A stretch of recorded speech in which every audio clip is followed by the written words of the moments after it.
Thursday, May 23rd, 2019, coming up on Roland Martin Unfiltered, my one-on-one with Senator Bernie Sanders. We talk about a variety of issues, including what he is going to do for African Americans. We get into charter schools, and also we talk about health care and what will he tell white poor folks about who they should vote for. Don't want to miss that conversation. Plus, the question is college worth paying back hundreds of thousands of dollars of student loans? But the conversation that we're going to have today is not about Robert Smith spending $40 million paying back the loans of the class of 2019 in Morehouse. The question is, are students making bad choices as to where they go to college, and are they not considering better alternatives when it comes to where they go to school and what their majors are, what their careers are going to be? We're going to have a conversation that every single person with a child needs to hear about college. Plus, in Tennessee, House Speaker Glen Casada is stepping down from his position after racist and sexist text messages between him and his former chief of staff were leaked to the media.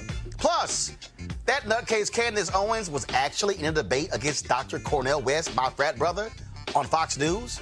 Really talking about Trump, race, and the economy? Grown people should not do children like that. I'll deconstruct it. It's time to bring the funk on Roland Martin Unfiltered. Let's go. He's got it. Whatever the miss, he's on it. Whatever it is, he's got the scoop, the fact, the find. And when it breaks, he's right on time and it's rolling. Best believe he's knowing. Putting it down from sports to news to politics. With entertainment just for kicks, he's rolling.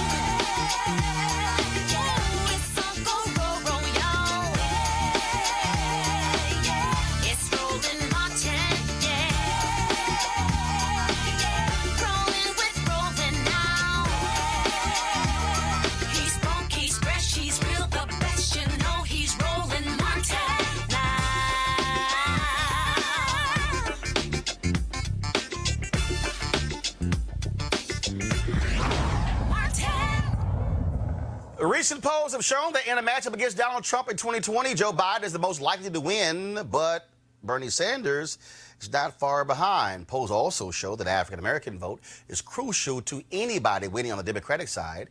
So the question is, what is Senator Bernie Sanders offering for African-Americans? Well, earlier today, this morning, I had a Skype conversation with him. We talked about a number of issues, including health care, economics, education, for black folks, and what is he going to say to these broke-ass poor white people who keep voting Republican? Here's my conversation with Senator Bernie Sanders.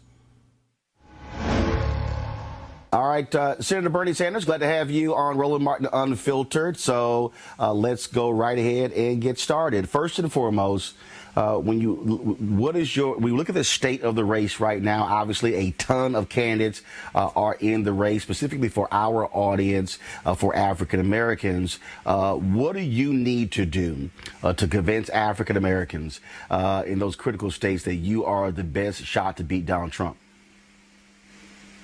Well, let me just tell you, we just returned from a trip to South Carolina, North Carolina, Georgia, and Alabama. We had great responses from the African-American community and people in general. And I think the reason for that, Roland, is we have an agenda that speaks to the needs of workers, to the needs of the African-American community.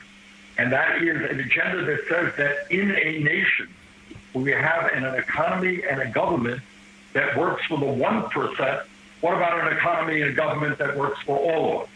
And in the midst of massive levels of economic disparity in the nation, it is even worse within the African-American community. So I think if you look at my agenda, which says every American is entitled to health care as a human right, and we've got to join the rest of the industrialized world, and we have to deal with the disparities in health care in the African-American community. You have an infant mortality rate of 2.5 times in the black community compared to the white community. You'll have black mothers dying at a much higher rate than in the white community. You have black families unable to access health care at all at a much higher rate than white community. So we need an economy and a government that works for all. We need to pay a special attention to the minority communities who are getting a very raw deal right now. So how, though, do we deal with what is structural? Because the reality is, when we look, this is the year of return, 400 years, when 20-odd Africans arrived in Virginia in August of 1619. When we look at all the sectors in our economy, even though unemployment is at its lowest rate for African Americans, it is still twice that of the rate. A white high school graduate can make more money than a black college graduate. When you look at housing, when you look at, all of the indicators, African Americans lag far behind. So what can you do as president to specifically deal with what is structural that has been in place for centuries that has negatively impacted African Americans? Well, in terms of health care, for a start, where there is enormous disparity. Number one, you guarantee health care to all people through Medicare for all, but that's not enough. You have to deal with the disparities within the healthcare system. That means we need more black doctors, we need more black nurses, we need more black psychologists and social workers. We need to pay attention to those communities that are oppressed the most. In terms of housing, we need to pay attention to those communities in this country which are distressed, where gentrification is wrecking communities. People are being driven out of the homes that they grew up in, that their families grew up in. And that means that we pass legislation to protect working people in the homes that they have lived in forever. Also, that we build affordable housing. In terms of education, it means not only do we make public colleges and universities tuition free, we significantly increase funding for the HBCUs to make sure that they thrive and young black people can get the education that they need. It means that we target federal resources. Jim Clyburn has a good bill. It's called 10-20-30. Yep. And what he said, long-time distressed communities, not always, but most often minority communities, we're going to put 10% of federal funding into those communities. That means making sure that kids there have teachers who are well paid. We're not leaving every year. It means that the school buildings that kids go to are not falling apart. So we're going to pay attention to education. We pay attention to childcare. I was out in Milwaukee a while back, and I talked to a black businessman. He runs a small, successful small business. He's done it for a long time. He cannot get a loan in that community. That means we tell the financial services institutions to stop redlining. Make sure that businesses, black, white, Latino, get the loans that they need. The question is how we pay for it. Yesterday, I interviewed Senator Elizabeth Warren on the Tom Joyner Morning Show, where she outlined specifically how she would pay for it, especially when she talked about the increase in funding to HBCUs. And so where do those resources come from? Do you have your specific plan in terms of where those dollars would come from, especially, like I said, as it relates to increasing the level of funding to our historically black colleges and universities? Absolutely. Just yesterday, as a matter of fact, we held a press conference with Representative Barbara Lee of California. And what we talked about is putting a speculation tax on Wall Street, a transaction tax. And right, that program would bring in $2.4 trillion over a 10-year period. Right now, Wall Street is doing phenomenally well, while the middle class continues to struggle.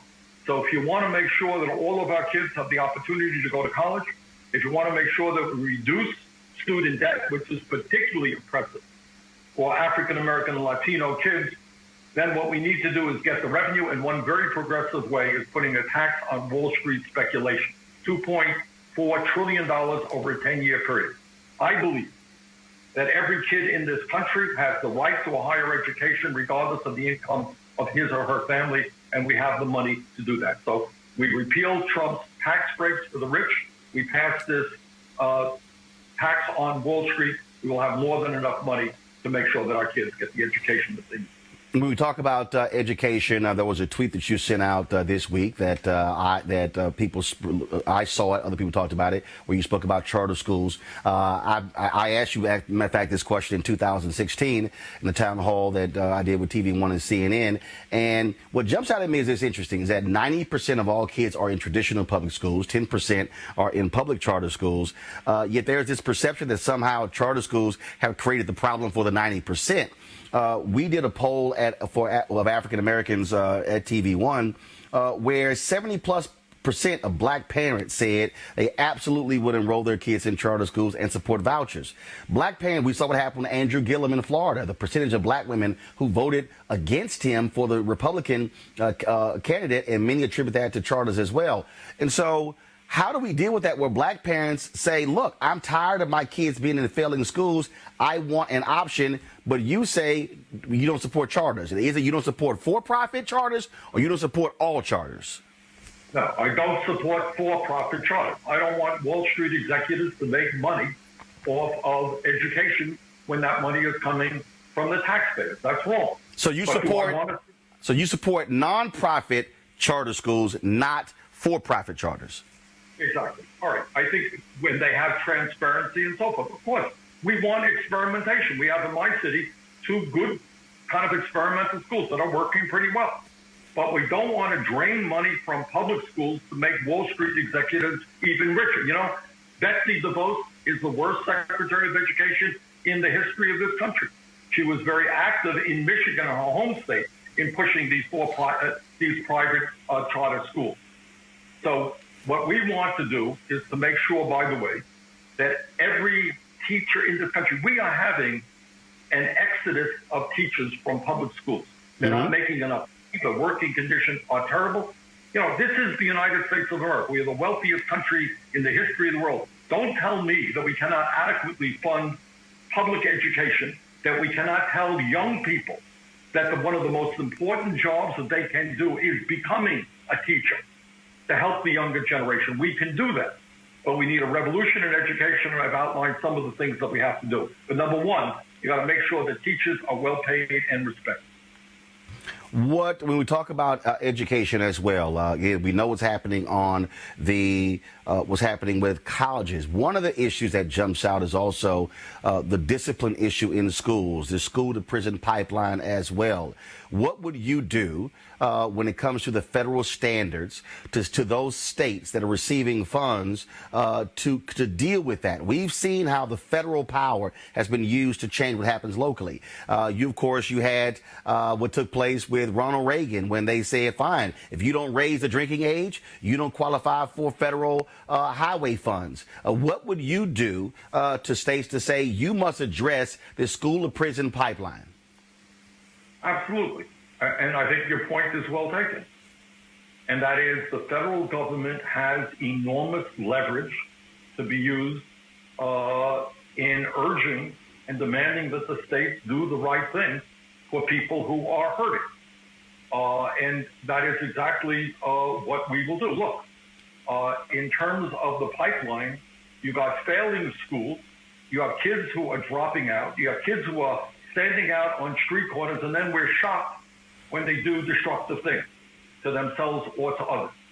And what I have said over and over again is that at a time when we are spending, Roland, $80 billion a year at the federal, state, and local level to lock people up, it makes a hell of a lot more sense to me that we invest in our young people in jobs, so the kids learning the skills that they need to go out and make a middle-class wage, that we invest in education.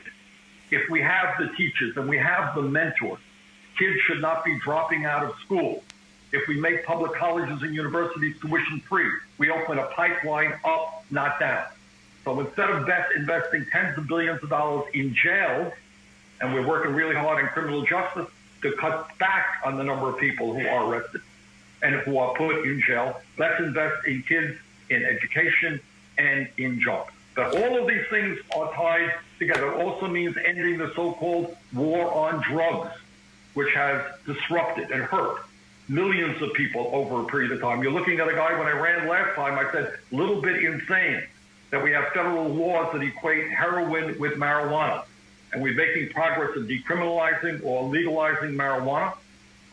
In fact, in some cases, expunging the record. Speaking of people arrested. Speaking of marijuana, states are obviously passing various laws legalizing marijuana. one of the things that we're seeing from black state legislators is they want exceptions to be made specifically for African Americans, saying it was black folks who were most impacted by these marijuana laws, and they want to ensure that when it comes to dispensaries in other ways that African Americans are being taken advantage of the economic side of the marijuana industry. Do you believe states like New Jersey and New York and Maryland and others should ensure that African Americans are getting their fair share when they were disproportionately impacted by being thrown in jail by those same marijuana laws? Now you have largely whites making millions and billions off the industry where black folks were thrown in jail. Yeah, and not only is I agree with you, absolutely. And not only that, you have very large, profitable corporations now. It's not small businesses. There's big money interest moving in to the marijuana area. Your point is well taken. It turns out, based on the studies that I have seen, that the African American community and the white community do marijuana about equally. But if you're an African American, you are 6 times more likely to have been arrested for possession. The African American community has been severely hurt by those actions. And that's one of the reasons why disproportionately the people in jail today are African American or Latino and Native American. So your point is well taken. And I think given the fact that the African American community has suffered the brunt of this war on drugs, now that marijuana is being legalized, they have a right to start making some money from that. Absolutely. Let's talk about something that I raised with you in the last year, and that is, and I've been believing this. In 2009, I talked about this notion of white fear. We're living in white minority resistance. That I believe that when you look at what's happening with the attacks on immigration and other areas, you have this fear of the changing America, the look of America, the demographics of America. And what are you going to say? You talked about being in South Carolina and talking, African Americans and others, but are you going to go specifically to those places and look white folks in the eye, look at these red states where they're broke and where they're sick, and say, you are sitting here voting against your own economic interests. You're voting against folks or people of color when you're in the same situation. I believe that white Democrats have to look white Americans in the eye and be truthful with them and say, enough of this nonsense, what's going on in this country. You should stop being fearful of this changing America and embracing what's going on. And so can you speak to that, looking those white voters in the eye and being honest with them and saying enough is enough? Roland, if you check out my schedule, where I have traveled, I work very hard against the Republican effort to repeal the Affordable Care Act. And if you check out where I went into Trump land. That's exactly where I went. And I went with Senator Nina Turner. I think you know Nina. Yep. All right. And Nina and I have traveled all over this country, and not just the black community, but the white community. Because here is the point you are making, as I understand. It is not just Trump. Trump is not smart enough to think of this himself. This is what demagogues have always done. What have they done? They always pick on a minority. Maybe it's black, maybe it's Latinos, maybe it's gay people, maybe it's Jews. You name the minority. And then you rally the American people and you say, you know what? Or people all over the world, you say, you know what your problems are? It's because of gypsies or Jews or blacks or Latinos or gay people. That's what demagogues always do. And what our campaign is trying to do, kind of in an unprecedented way, I think with some success, we got 1 million people who have volunteered in our campaign. And they are black and white and Latino, Native American and Asian American. They're gay, they're straight, they're native born, they are immigrants. So get back to your point.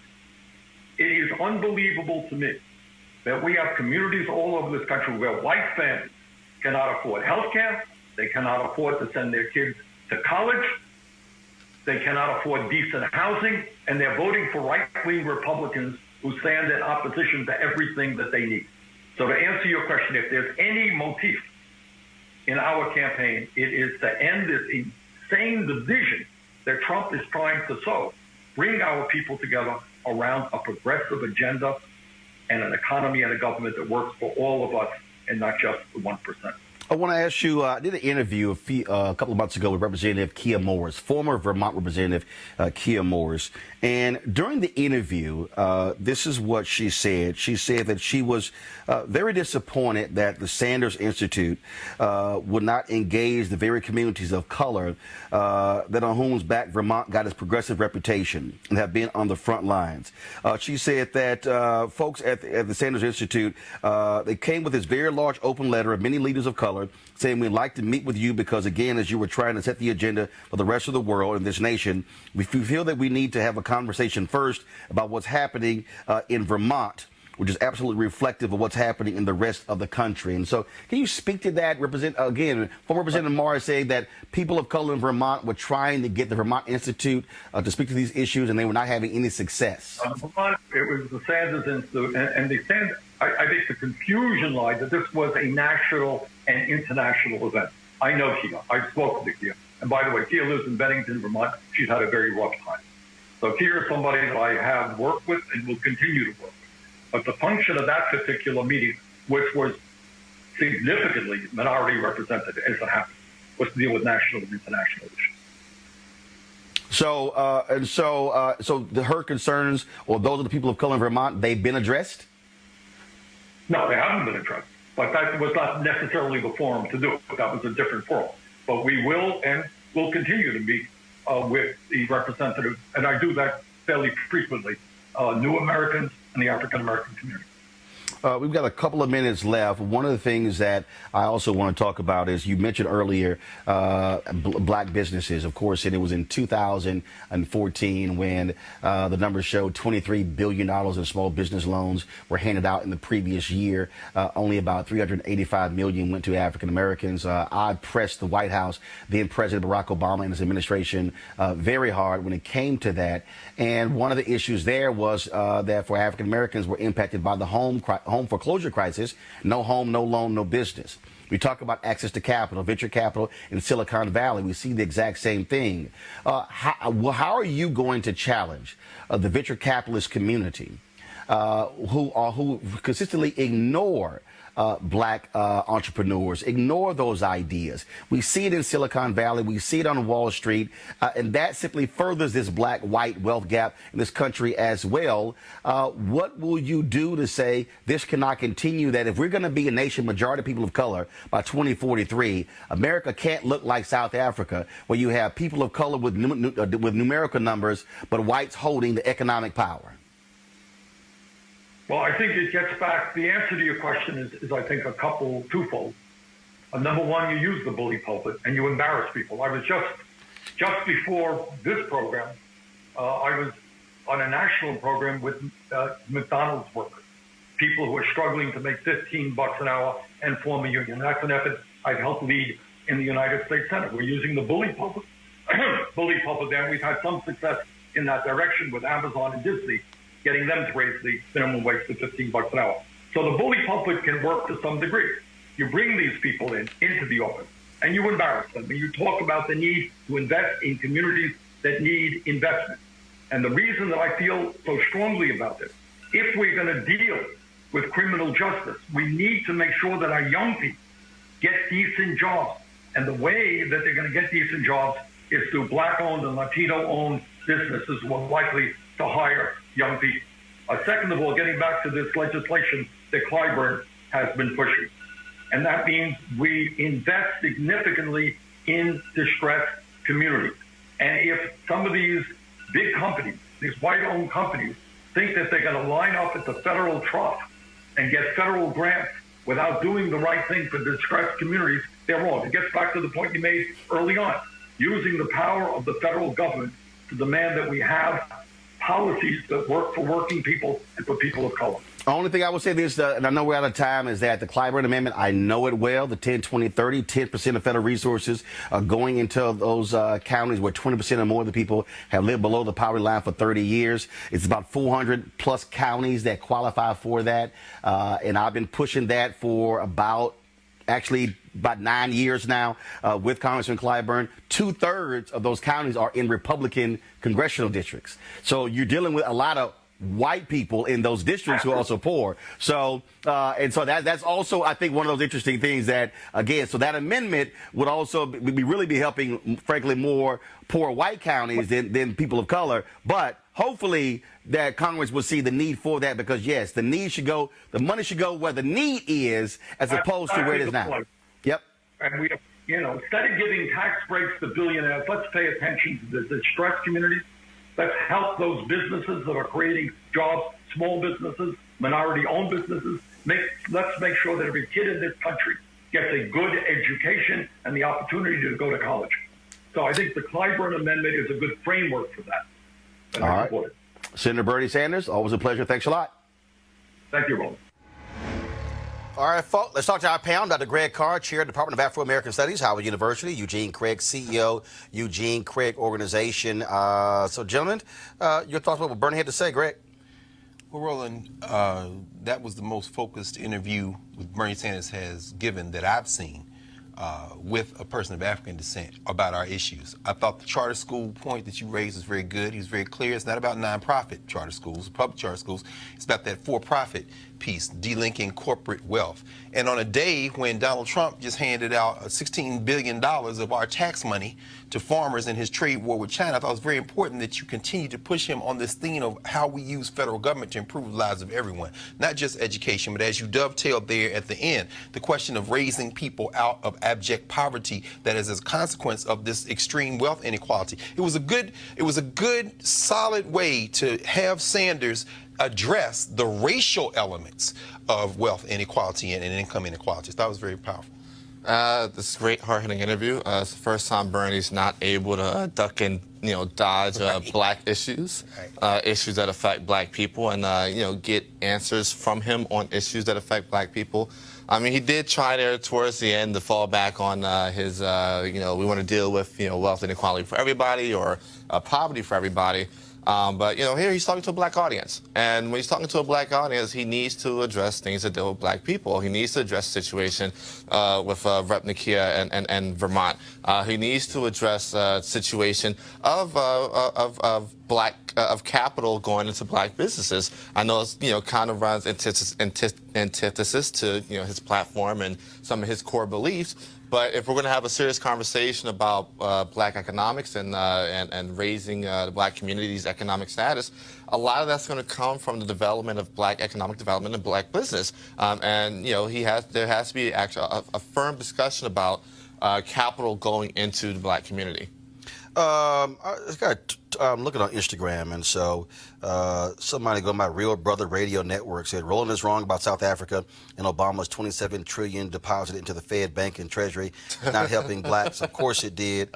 First of all, you know what the hell you're talking about. The reality is South Africa right now has an extremely high black unemployment rate. I interviewed Winnie Mandela a few years before she died. She talked about the issues with the young African Americans who were in who were in school fighting apartheid. One of the reasons why you have a high unemployment rate is because of the literacy rate now, because they were fighting apartheid. You also have the problem in the country where whites still dominate the wealth in South Africa. Exactly. The reality is that if you look at the wealth gap in America right now, the average white family has about $150,000 to $160,000 in wealth. Average African-American family has $5,000. In 24 years, America is going to be a nation majority of people of color. The reality is those trends are likely not to change. So what is going to happen by 2043? You will have a nation, 53% people of color, 47% white, and white folks will still hold the majority of wealth in the country. So you don't know what the hell you're talking about. The second thing, what you don't understand, is go read the Wall Street Journal article from March of 2014. It ran on a Saturday. It said $23.09 billion in small business loans were handed out all across the country. 1.8%, $385 million went to African Americans. Yes, it was a story across the fold of the Wall Street Journal. It ran on the front page. The reason I know that, because I was flying to Raleigh, North Carolina for the Radio 1 Women's Empowerment Conference, read it, went to my hotel, immediately emailed the White House saying I want somebody from the SBA on the Tom Joyner Morning Show on Monday to discuss this. They couldn't find anybody, and the SBA avoided me for 90 days until June, when I sat in the White House.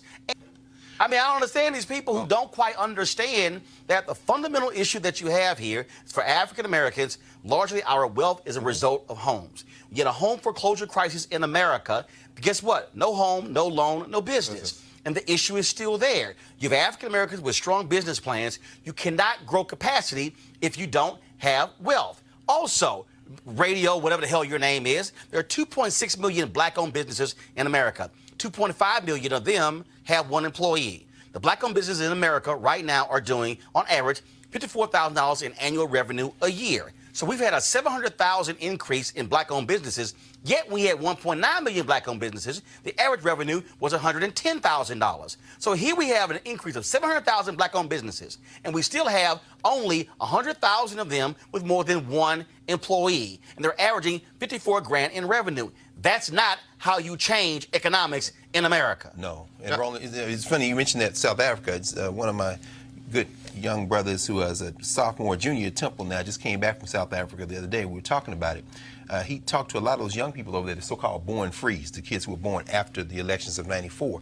Many of them didn't vote in this previous election. You know, South Africa just had an election last week, a couple weeks ago. And the reason they said is because we don't see how this politics is going to change when the wealth has stayed in the hands of that group of poor people. And unfortunately, also in South Africa, the ANC has not dealt with the corruption That's right. and the theft of resources. That's right. And so here you're saying, believe us, trust us. No. When they're saying, y'all stealing the money, and the white folks got the rest of the money. Well, it's crazy because what they told this young brother was, we're not voting out of respect for the ANC because we know it was the Liberation Party, but they haven't delivered for us. So therefore, the best we can do is just be quiet. But the point you're raising, and what you raised with Bernie Sanders, is very important.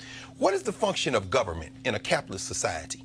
When you look at the fact that Donald Trump floated the idea of a $2 trillion infrastructure package before he stomped out of this meeting yesterday, which of course he never intended. Yeah. But when you go back to Roosevelt and the New Deal, you go back to the Great Society, it is that infusion of public dollars that allows people to begin to fight their way out. Can you get a loan? Can you get a living wage to buy a house, to do something like that? But what happens in a capitalist society when government isn't doing its job? You have this extreme wealth transfer. You have that huge tax cut that can't be paid for. And so when you ask Sanders, how are you going to put a floor under people, his answer, which, you know, socialists will give that answer, but what he doesn't understand, well, what he's begun to understand now is that there's a racial element involved. Yes. And without dealing with that, capitalism is racial capitalism in America. And Eugene, for the white folks who are in South Carolina, Mississippi, Alabama, who are running around talking about lower government, when more than half of their damn state budget is reliant on federal government, shut the hell up. I follow quite a few of the reps in the state senate of South Carolina. One of them was recently ranting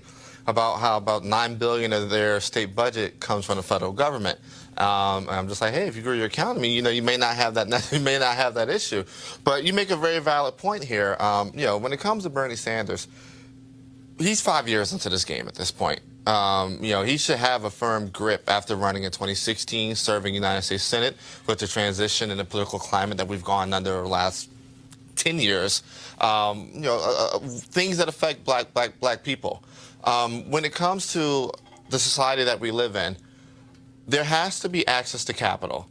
There has to be rules in place by government on how that capital works, not how it works, but right, parity, fair, you know, fair playing field. When you have what we have going on now today, where you have Donald Trump, you know, essentially giving a $16 billion bailout to a bunch of white farmers that, you know, he's slapping them and then giving them $16 billion plus the previous 12. So now that's $28 billion. So almost $38 billion in corporate welfare. They'll call it what it is. Right, that's exactly what it is. It's corporate welfare, you know, that literally is just going to end up in the hands of China anyway. And he's lying when he says China's paying for it. They're not. They're not. American taxpayers, just like American taxpayers paying for that damn wall. Yep. Or that fence, whatever the hell it is. It's a wall, it's a fence. It's a real quick. Yeah, but long story, not so long. In order for, you know, Black America to rise up, to move forward, it has to be a good injection of compassionate capitalism. Got it. With actual capital backing it. All right, folks, going to go to break right now. We come back. We're going to talk about college education, making real decisions when it comes to college education. And also in Tennessee, the Speaker of the House is going to resign. Why? Because of racist and sexist text messages. He said, I'm not going to quit. Your ass about to go. This is Roland Martin Unfiltered. Back in a moment. You want to check out Roland Martin Unfiltered? YouTube.com/Roland S. Martin. And subscribe to our YouTube channel. There's only one daily digital show out here that keeps it black and keep it real. It's Roland Martin Unfiltered. See that name right there? Roland Martin Unfiltered. Like, share, and subscribe to our YouTube channel. That's youtube.com/Roland S. Martin. And don't forget to turn on your notifications so when we go live, you'll know it. All right, folks, they are back. The team at marijuanastock.org has another great investment opportunity. If you were lucky enough to invest in the last crowdfunding campaign they had, you know they raised over $1 million in just a few months investing in legal marijuana farms. Well, those initial investors now own shares of a publicly traded company. They are certainly moving in a big way. Now, last time, of course, many of you missed it. Now's the time for you to invest this time around.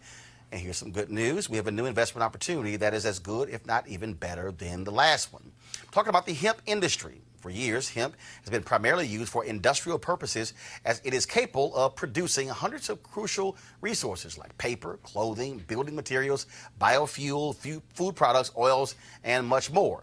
Now, until recently, hemp farming was practically illegal in the United States.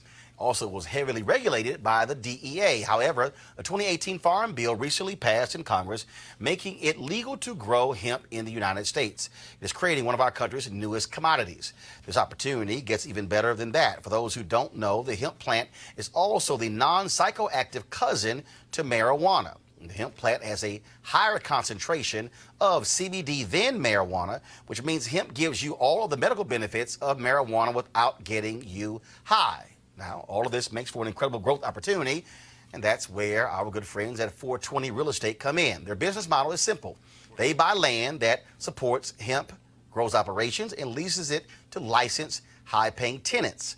Now, you can invest in this crowdfunding campaign for as little as $500 and as much as $10,000. Now, like I said, I'm not going to miss out. You should not miss out as well. To invest, go to marijuanastock.org, marijuanastock.org, to get in the game, and you can do it now.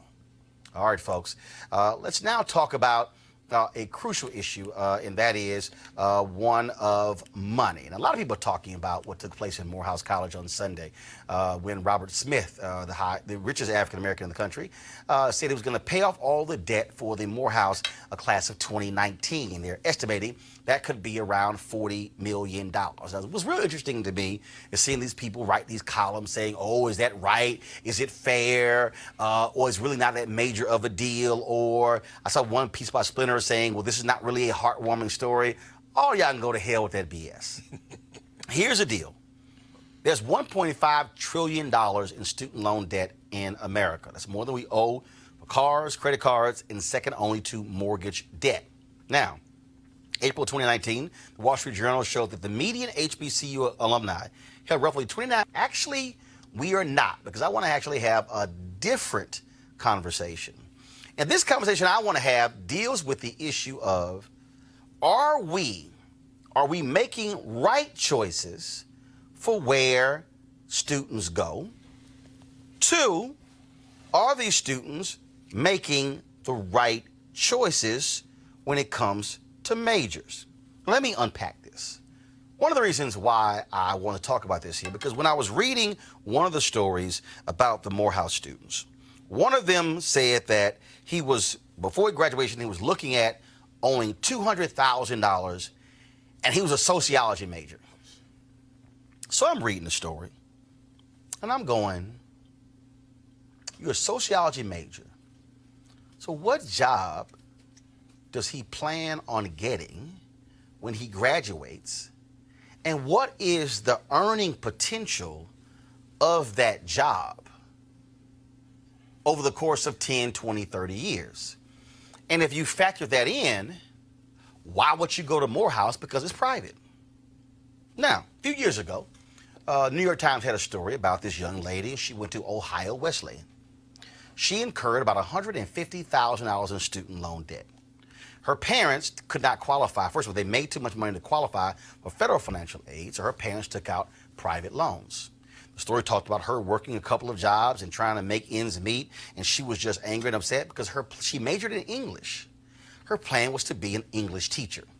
So I'm reading the story, and I'm going, why in the hell did you go to a private school to be an English teacher? You get $150,000 in debt. So I got one more story so you can understand this. And that is, I was hosting a panel at the Howard Theater in 2016. And we're on the panel. So brother jumps, no, I'm sorry, it was in 2012. Brother stands up and he says, I'm not going to vote for Obama because it's student loan debt. And we're like, what the hell they got to do with voting for Obama? The brother says, I've got almost $200,000 in student loan debt, and I'm never going to be able to pay it back. I said, okay. I said, what is it that you're going to college for? I want to be a university professor. That's what he says. I go, okay. I said, well, where'd you go to school? He says he went to Xavier in Louisiana, New Orleans, for his undergrad.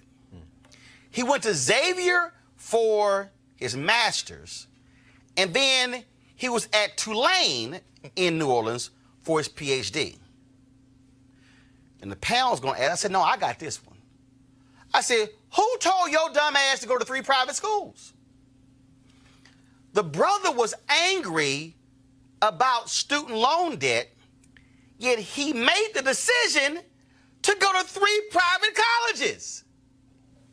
And I said, did anybody in your family sit down and go, this is what this is going to cost if you go get your undergrad and your master's and your PhD? He goes, no. I said, well, then that's your problem. Sit your ass down. And the reason I was saying that, folks, is because we don't have real, honest family conversations about these things.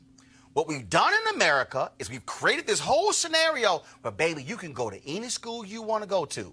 No, you can't. You going to any school my money could send you to. Now, I was going to wear something else today, and I purposely wore my Texas A&M jersey. Do you know why I'm wearing the Texas A&M jersey? Because that's where I graduated from. Do you know why I graduated from Texas A&M University? It's because my brother was at Texas A&M the year before I was. Why did I go to Texas A&M? Because I, being a smart damn high school senior, said, my brother is in front of me.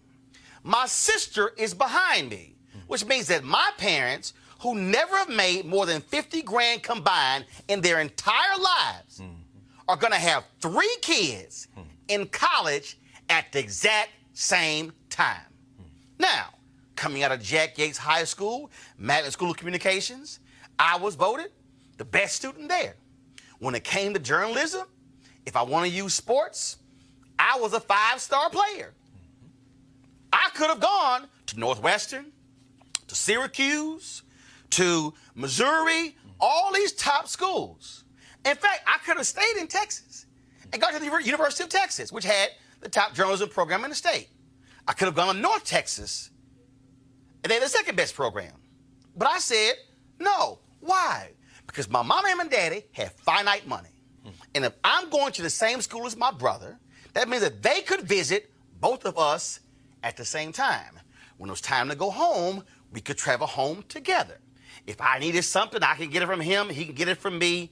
Because, see, I was thinking about not just me, I was thinking about my parents. But also, you ask, well, you could have gone to a private school in Texas. It was the same reason. We didn't have the damn money. Yes, I could have gone to Houston-Tillerson private HBCU in Austin, but it was private.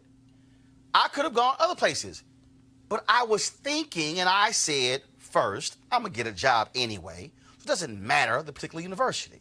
I had no allegiance to a university because my parents never went to college. So my brother was first-time college person in our family. Hell, I was number 2. So it wasn't like mom and daddy went to this school, so I'm going. No, it was because I had to make a financial decision and as to how it's going to impact my parents and later impact me. So by going to a state school, what I owed was a far less than my friends who went to private universities. That's the conversation I want to have right now. I'm going to bring in Brittany Broadwater. She is a co-founder of Tenacity, a college, the tech company that deals with helping to find money for folks who are trying to go to school and these issues. And Deborah Owens was also America's Wealth Coach. Deborah, I want to start with you on this, and I'm glad Greg is here as well because being a university professor, because Deborah, this is the thing that drives me absolutely crazy when I hear these whining ass students, and I totally get, and I agree that college education the tuition has exploded.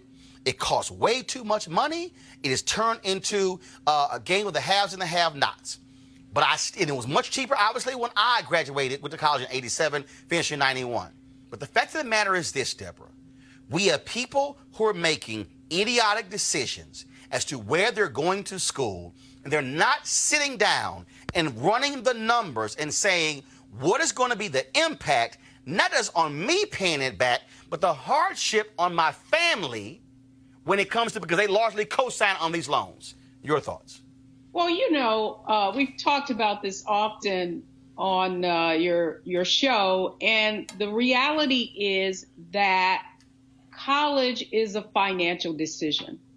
And what we've created really is, to your point, is this middle class nirvana, my child can go anywhere. No, your child can't go anywhere and your child shouldn't go anywhere. And so the first thing that parents need to do is to have a conversation with their children about what the family's financial situation is, and really determine, as you did, Roland, where can they get the best return and value on that college education for their specific child.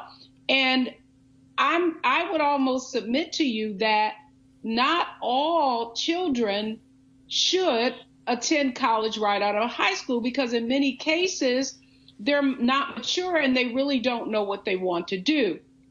And if that is the case, then probably looking at a community college or something that is not going to cost as much for them to find what they can eventually excel at may be a better route. And because the reality of it is I'm sitting down at Wealthy U with too many parents and grandparents who have co-signed on these loans, and the children have defaulted. And now when they can least afford it, they're still paying back those school loans because, as you know, the school loans, a federal student loan debt is one of the few debts that you cannot charge off in bankruptcy. Brittany, I want to bring you in here. And again, I'm not trying to throw water on people who want to go to an Ivy League school or a private school, but my problem is that people are not thinking about the economic impact on them and their family. If you want to be a teacher, you have to say, this is what a teacher earns. And if I'm going to a private school versus a state school to be a teacher, the reality is, whether I go to the state school or the private school, it's really not going to make that much of a difference when it comes to the classroom. But I got to factor in the difference between owing 50 or 60 grand and 150 grand. Sure. Yeah, absolutely. But I think we have to really think about where all of this starts. And that is very familiar with college and how college and financial aid works, then you are starting to be groomed to think in that way in sixth grade.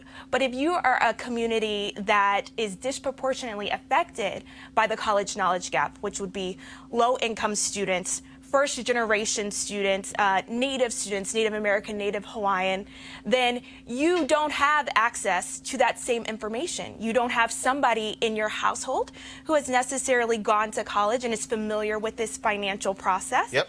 And you're also affected by the system, where you are probably going to a school that has 498 students for every one counselor, versus somebody in a different community that may have 250 students for every counselor, right? So all of these factors are leading to this college knowledge gap, and it affects not just the students but also the parent, right? Because if I'm a student who's in a low-income area in the first place, it's likely that's where my parents came from, and they don't have the knowledge themselves.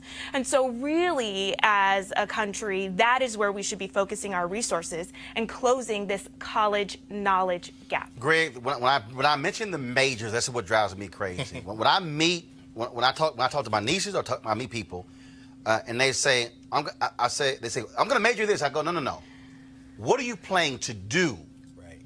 Then they say, well, no, I'm going to major. I say, no. No. What are you planning to do? Like, what job does that major lead to? Because for me, and I said when I was speaking at Stanford, one person got mad. I didn't give a damn they got mad. I said, let me be real clear. College is about getting a sheet of paper. Right. Now, I said, this is no disrespect on anybody who's a professor or all the other sort of stuff. I said, I don't want to hear none of that stuff about what you learn. I said, no. This is to get a sheet of paper to be able to say, when you go get a job, have you graduated? Yes. I have had numerous jobs. I have hired numerous people. I have never asked for somebody's proof of graduation. And I ain't never asked for a transcript. So the deal is, it's a sheet of paper. It's true. Well, Roland, you know, a college degree in some ways is like a driver's license. It's no proof of whether you can drive or not. It's proof of whether you pass the test. First time I got a chance to hear Sonia Sotomayor up close, some students at Howard Law asked her, what would it take to be a Supreme Court clerk? She said, you need to read and write beautifully. You know, I'm of this opinion. As somebody who was first in my family to go to college, went to Tennessee State University, and no TSU, no me. Really, seriously. Very low tuition. I worked my way through till I got a scholarship. State institution. Absolutely. Those guidance counselors, the white ones told me, oh, why don't you go? I wanted to go to the black school because I was in the marching band. It was the black guidance counselor at Hillsborough High School that said, you can go there. And it was, my point is this. You could have been a history major at Texas Southern or Prairie View, and you'd still be standing there. Why? Because your skills, you brought that desire with you to Texas A&M. I tell students all the time, unless you're in the hard sciences or some of the things, you know, what you major in is secondary to what you do with your skill acquisition. Stop trying to hustle and get through these classes. Get that reading and writing down. Get that work. And what I see at Howard, what I've seen at Morehouse and Spelman, what I've seen all over the country in the HBCUs, the students who take advantage of internships, the students who work in the summertime at what they want to do, if they're an English major, if they're a history major, if they're a sociology major, but they spent their summers at the Museum of African American History and Culture, or they spent their summer, they get that job because you're absolutely right. That's what you do. But I do agree finally, cost is important.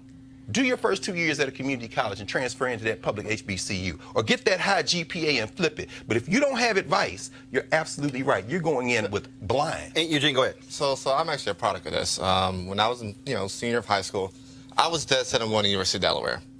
Dr. Craig and Mrs. Craig said, "Listen, you have." Okay. Where were you living? I live in Baltimore.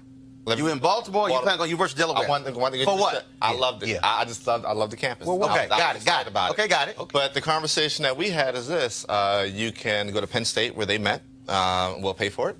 You can go somewhere in state. We'll pay for it. But you go to University of Delaware, you're paying for it. And I looked at that and I said, well, at the time it was about $35K before housing, room, board, or whatnot. And I said, well, you guys can go ahead and pay for this Penn State. No. But I'll ask again. But you want to go to University of Delaware? Why? Well, I like the political science program, and I was going to minor in econ. At the time they were building a mock NYSE floor. Okay. That I thought was absolutely gorgeous. But I was a young, dumb, high school senior, salutatorian, thought I knew everything, and so that was the conversation that we had. But I did have, that parental guidance to steer me to a state school where, costs are probably dramatically lower. And see, Deborah, but the other thing is this. I do think at some point in the country we have to have a conversation about what's driving these high college tuitions. I mean, college tuitions rising. No, hold on. We're gonna have that conversation, but I ain't having that right now. Right. I'm trying to stay on here for a reason, because what happens is anytime we have this conversation, we want to flip to that one. I don't want to flip to that yet. Right. I want to come back to Brittany and Deborah on this one, because what I'm trying to get us to do is to begin to sit down with people and have real discussions, Deborah. Have real discussions about, look, I know for whatever reason, okay, you're a young black woman and you want to go to Spelman.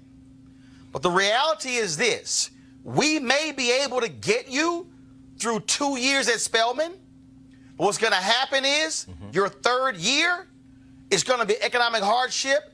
And what we know, well, the case at Morehouse, the retention rate drops every year for black kids. And it's funny. Not because of education, That's right. because of finance. That's right. It's a bunch of black kids, Deborah. Oh, Howard, the Mecca, HU. But if your ass can't afford to graduate from there, then you might need to go to, another university.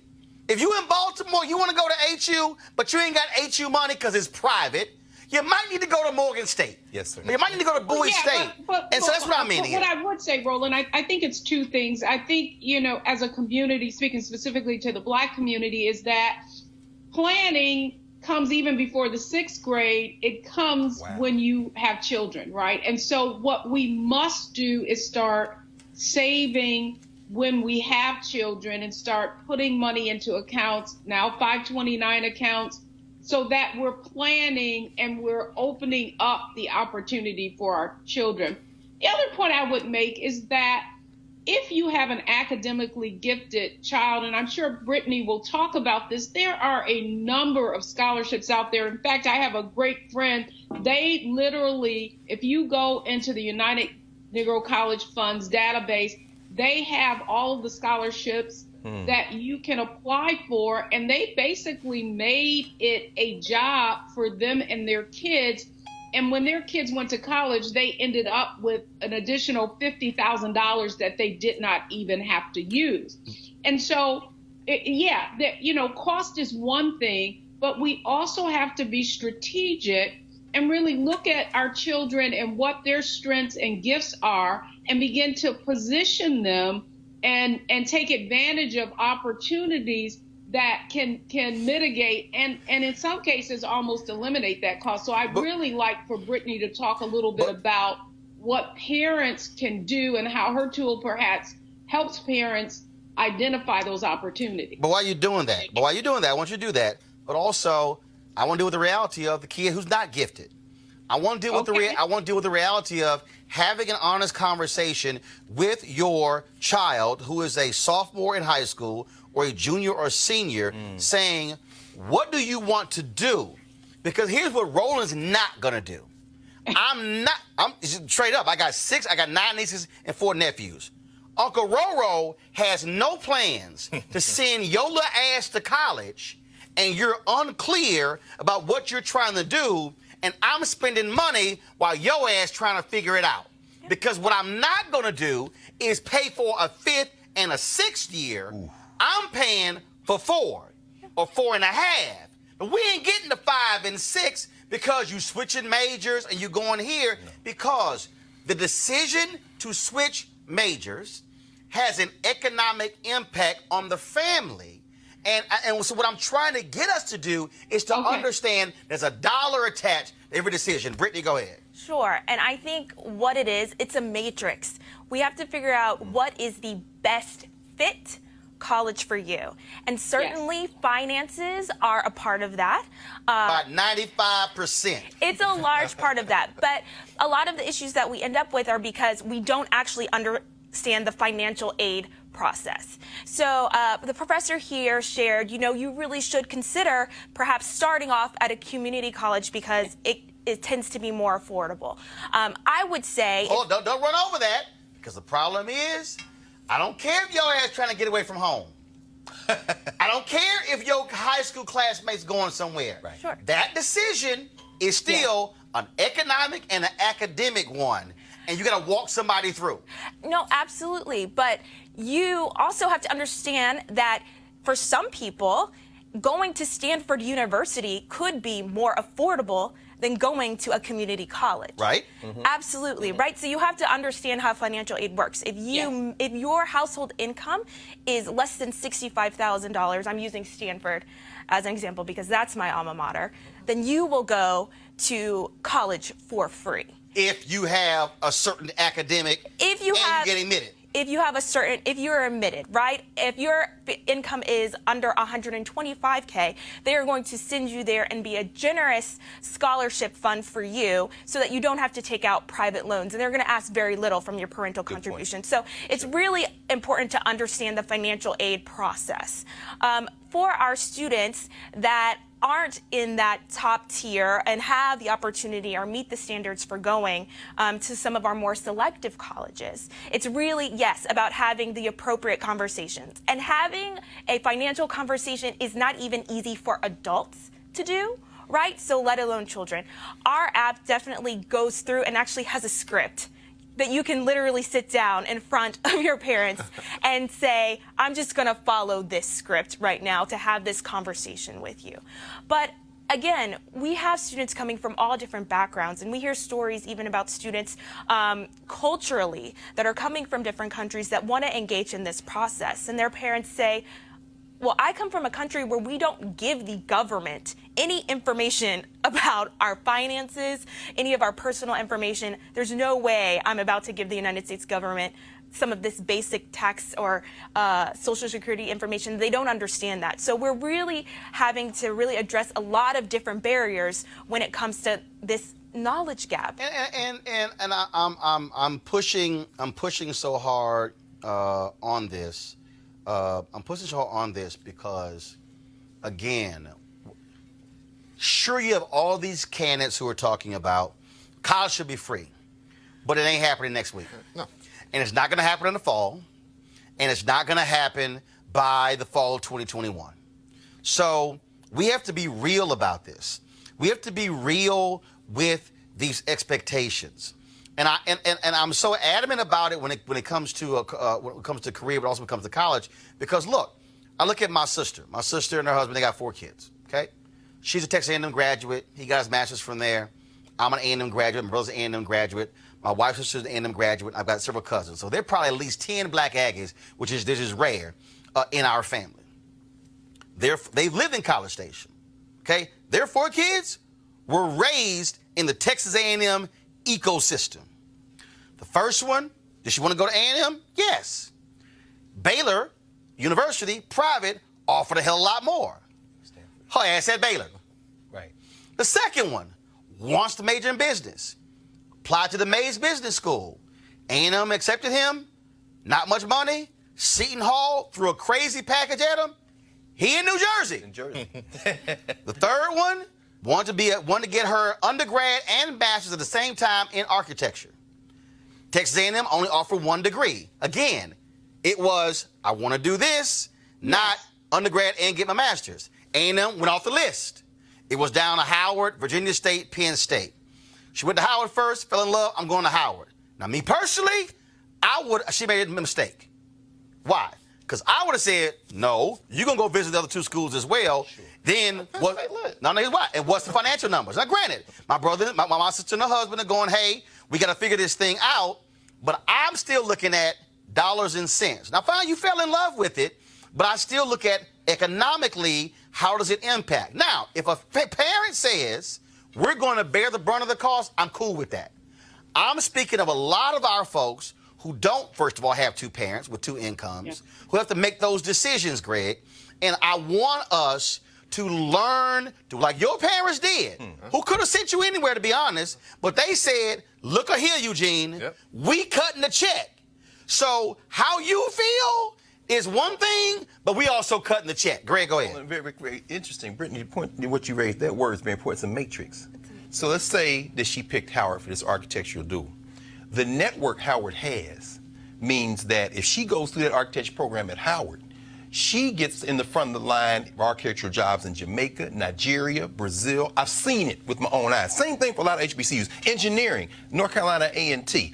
Business, maybe you go to Clark Atlanta or Tennessee State or Jackson State. But as somebody I'm first in my family to go to college, as I said, every degree I have, my law degree, my master's degree, my PhD, were paid for by the universities, by Ohio State, by Temple University. But that's because when I got to college at that very low tuition state HBCU, I think Norfolk State, Virginia State, all places, I had a faculty who saw my potential and said, son, you're going to bust these grades out, and we're going to put you in this network to get those scholarships. It is indeed a matrix. Right, which means that you're thinking beyond just, I like the university, Deborah and Eugene. You're saying, no, it's the network, it's what's available to me when I graduate. All of that factors into one's decision as to where they're going. Eugene, then Deborah. Eugene? I agree 100% with you. I think, This is a very broad conversation, but I think, when it comes to college seniors, college juniors, when you're, prepping for the PSAT, when you're prepping for the SAT, part of the conversation leading up to college needs to be that cost. And I'm looking forward to playing around with tenacity to see how we can, help have that conversation. And see, Deborah, this is, I got some fool on YouTube called Class saying your panel is full of elitists. See, this is the problem when you got arrogant-ass people who No, know he's what right. they're talking about. I am a super elite. Well, Didn't have two pennies to rub together. My Boom. elite is intellectual. All right. Son, you better get at me another day on that. Right. And I mean- I'm an HBCU professor, which means I don't make the money my colleagues at Stanford. Yeah, give me his act. We can deal, brother, right after this. Because, see, my deal is, I already said it, I had two parents who didn't go to college, Come on, who brother. never made more than 50 grand combined, had 5 kids. That's damn. So you can go to hell trying to say no. who's an elite They can and dance say with you me. want to criticize, but the bottom line is, what we're trying to do with this here is to impart knowledge and wisdom Yes. that we also learned and went through, as opposed to a bunch of our people making financial mistakes, Deborah, going to a university for 1 or 2 years, coming home, and guess what happens? You come home because you don't have the money to stay, and now you got to pay student loan back. Yep. You can't get a job because you don't have the degree, and now, speaking of a matrix, now you're really in a matrix because I'm sitting at home, and the letter's going to come 6 months later, and if I can't pay it back, if I went to HBCU especially, I'm going to hurt the default loan rate because I can't pay my loan back, and I'm going to hurt the next black student who's coming to school. Deborah. Come on, brother. Yeah, and to your point, I think what we've all discussed here and the points that we're making, it really is the difference between playing checkers and chess, right? That checkers thing is, I just want to go there because that's how I feel. Whereas we're really talking about putting a strategy behind it. Your point is, who do I want to be? What do I want to do? And then what are the tactical strategies that I can get there with the least investment with the highest return? And I really want to kind of double click on something that the professor said, and that is that social capital that you do gain by attending somewhere like a Howard or a Hampton. It's very important that you leverage those networks. So even then, not all of our kids have that social capacity, right, to really leverage that. So that's one of the other things that you want to look at. What are you majoring in? How does that higher education, that university really have a track record of helping students move beyond college and into opportunity? So it all fits together.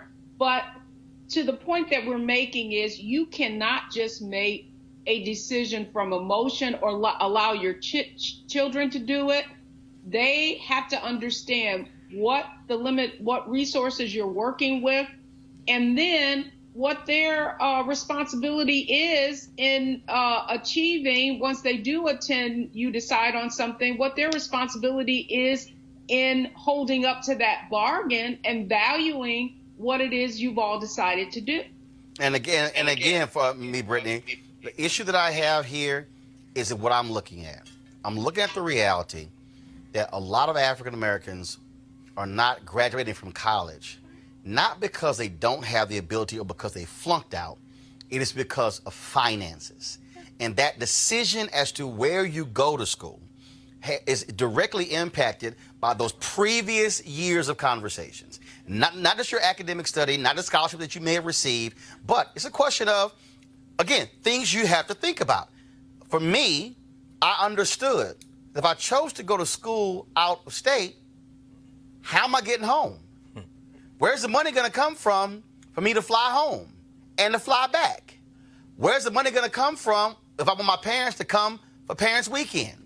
Where the dollars are going to come from? See, those are things that people think, okay, I want to go there, but it's like, it's some other stuff that's involved here that goes beyond just that we have to walk folks through to understand.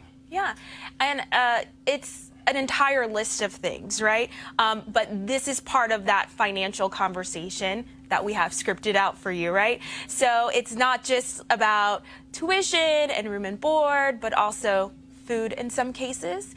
It's also about entertainment. I think a big part of the college experience is all of the people that you meet and all of the new experiences that you have. Are you able to afford that? Are you able to still participate on a campus that perhaps most people are coming from a different socioeconomic background? These are all conversations that need to be had, again, starting at a very, very young age. Because to have the conversation 3 months before you actually need to select your college is not the time to have it. This is an ongoing conversation that really starts very early. I'd also like to add for our parents listening that you should never be afraid to ask for more. So once you receive your financial aid package from all of these other schools, you can certainly go back and say, this is still not enough. What can we do? Right. And you'll be surprised how many colleges want to have that conversation with you. And so it's really important to, yes, fulfill the matrix, fill it out and look at all of those things. I'm going to throw a bone to your nieces and nephews and say that it is also important to identify what it is that you love and to really go after that as long as you have a plan. If you are going to want to be a teacher, if you want to be a photographer, you need to understand what your income is going to look like, and then you need to plan appropriately. But it's, I see a lot of students who also are just making decisions based on money and the type of salary they're going to get once they're out of college, and that's also not a good plan. Again, it's a career issue. I mean, again, look, I was probably about a month or two before I was going to graduate. We're in the car driving. My daddy says, son, you really sure you want to do this journalism thing? Because he was looking at what journalists make coming out of college. I'm looking at him going, you asking me that damn question? After 4 years of college, after going to a school of communications for 4 years in high school, so I've been doing this for 8 years, and you really asking me that question right now? I went, really? Really, dude? Now, again, for me, I understood the long-term deal. I got offered $20,000 coming out of college with multiple internships, multiple jobs, radio, television, and newspaper. I said, y'all going to pay me $22,000, I'm going to take another job. A smaller paper, a vice president of a night reader said, you should work at this small paper here. I'm like, no, y'all too small. I knew what my worth was coming out of college. It wasn't less than 20 grand. Took the job, got 3 promotions in a year and a half, went from $20,000 to $34,000 in 13 months. The point is, I understood long term. So now, my daddy and mama living in my house in Dallas, that's paid for. Yes. I'm paying property taxes. They cars paid for. Guess what? Journalism paid off. And now he understands that. But again, and you love to do it. But I was right. Point, yeah. But the point is, I love to do it. I knew what I wanted to do. Yes. So when I went to college, I wasn't just majoring in journalism. Yes. I understood what jobs I wanted to do in journalism. So what angers me is when I talk to college students and I say, what do you want to do? And they go, oh, well, I'm a history major. Okay, but have you thought about what you want to do with it? So when you walk across the stage, we kind of have an idea, because there's one sister who I met at HBCU who, 4 years, she's a chemistry major. She got a chemistry degree. And I'm like, what do you, I said, well, what's next? Oh, am I going to go to dentist school or law school? I'm going, wait. I went, what was the last 4 years in? If you're going to law school to be a patent lawyer, because I went to law school to cat like that, you've got a plan. But Roland, see, I'm trying to get us to think, be at the planning part. No, but you're raising something that's very important. I hope and I'm glad you said that, Brittany, about doing what we love. Our people came out of enslavement virtually unable to read and write in English. Within a short period of time, Mary McLeod Bethune talked about this before Congress in 1943. They wiped out illiteracy, went in those black colleges, this is the point I'm going with this. The folks who didn't go to college pawned their stuff, went into sharecrop to help finance the education of a generation that would, and that generation had a purpose. The farther we get, we can just see ourselves clear. Give some money to Texas A&M black folk. Give it to a scholarship fund for black students. Give to every HBCU if you give $1 and get our young people in so that I got to know where this app is. 'Cause I got a bunch of middle school students and elementary school students who need to look at it, and high school students. Drive these Saturday school programs. Drive these after-school programs where we inform our young people so that they don't go to college. I don't know what I want to do. No, that's not an option for you. You're part of a people who have purpose. Precisely. I think it's so important that we really, as a community, try to engage young people. A lot of times, I think we really much depend on the school to do that work. Can't do it. They depend on the school. Like you said, not with one guidance counselor serving 500 kids. Exactly. So we, as a community, and as we have to support these after-school organizations that do this work, and it's very crucial work that they're doing. And so if you are a parent and you are going to a school that has one college counselor for every 500 students, then you need to start also looking for other opportunities for your child to get the more of that one-on-one support. And that could be at the church. Yes. That could be at after-school program, a sports organization, and to really think of those individual coaches and leaders in that space as additional guidance counselors. Yes. Final comment, Eugene, and then Deborah's going to close us out. I agree 100% with what everybody said here. You know, if we have a system that's pretty much built around getting people from high school to college with the ACT, the SAT, bunch of standardized testing, part of that college discussion has to be, you know, what is the proper fit, what is your game plan, how you're going to pay for it, and how you're going to thrive as a functional member of society afterwards. Deborah? What's the app? You know, the one point that I want to make is that for parents, don't just wait till college. There are a lot of things that you can do in high school. Your student can get college credit during high school. Many community colleges, you know, starting in your junior year almost, you can get out of high school and already have completed what would be an associate's degree. To your point, Roland, we have to be more strategic, learn more about what we can do with our kids. As a high school senior, I could not be arrogant and think of myself. I had the credentials to go to the top media colleges in the nation. But I didn't, because what I understood is that, one, I was going to get a job. I was going to be successful. I came out of college as the #1 student there. I came out of high school as the #1 student, came out of college as a top student in journalism. So that was not an issue. But I had to factor in my entire family situation. And what I was not going to do is the mistake like a lot of people make, where they say, no, I'm going to go here, and not think about the brother or the sister who's behind them, or even the one in front of them, and look at it from my parents as well. I paid off all my student loans, my people, who are rightfully complaining about the cost of tuition. But let me remind people of something. There are a lot of us, when we graduate, one of the first things we do is buy a new car. And we go buy a new car, and it costs $25,000, $30,000, $35,000. You know what you're doing? You're taking a loan out. And you got to pay it back in 5, 6, now they got 7 years, and now you got a high interest on it as well. The way off was what I did after college to pay those loans back.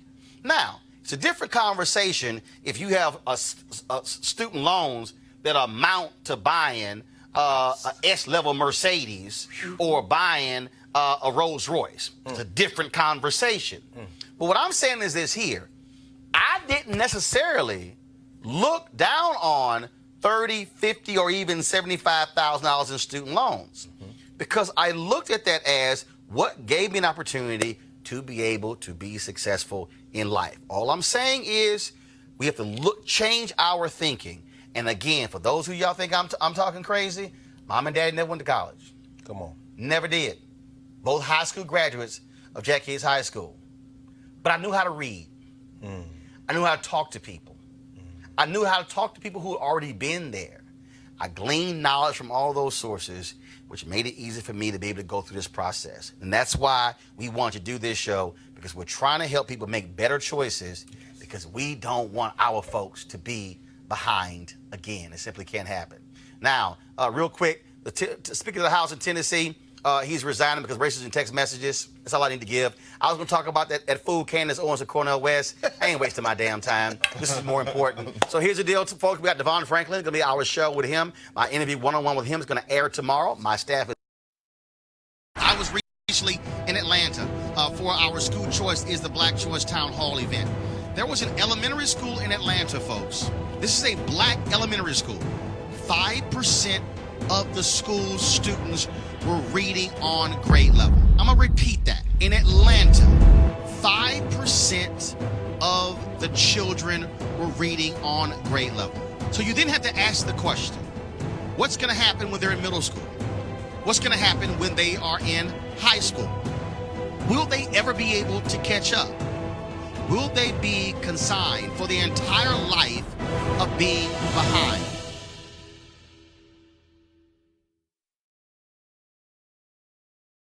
You want to check out Roland Martin Unfiltered?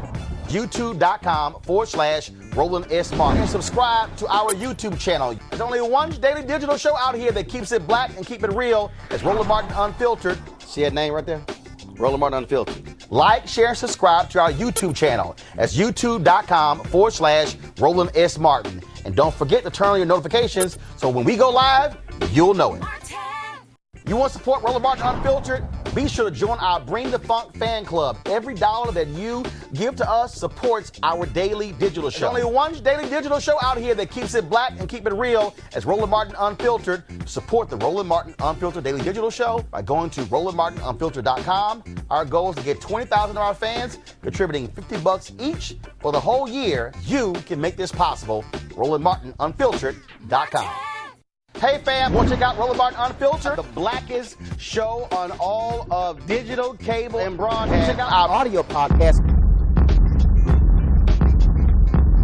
There's only one daily digital show out here that keeps it black and keep it real. It's Roland Martin Unfiltered. Press play.